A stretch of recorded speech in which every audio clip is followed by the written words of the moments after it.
Transpiration is the process used by plants to move water through their bodies. Plants are entirely dependent on water for several reasons. It is required for photosynthesis, for their skeletal structure, and for moving and transporting nutrients through their bodies. Water enters the roots of the plant by osmosis and moves upwards along the tubes of the xylem, made of dead cells reinforced with lignin.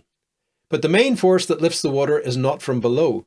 It is driven from above by evaporation in the leaves. Water moves into the veins of the leaves and spreads into cells, where it is needed to keep the plant upright through collective turgor. From there, most of that water evaporates into the spongy mesophyll and exits the plant through the stomata. As each molecule of water escapes into the air, it pulls on the chain of water molecules behind it.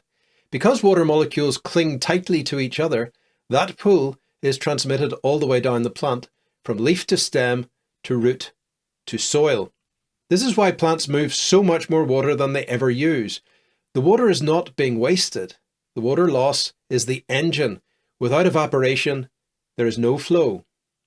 The sugars made by photosynthesis are then transported through the phloem system, living tissue that distributes the products of photosynthesis through the rest of the plant.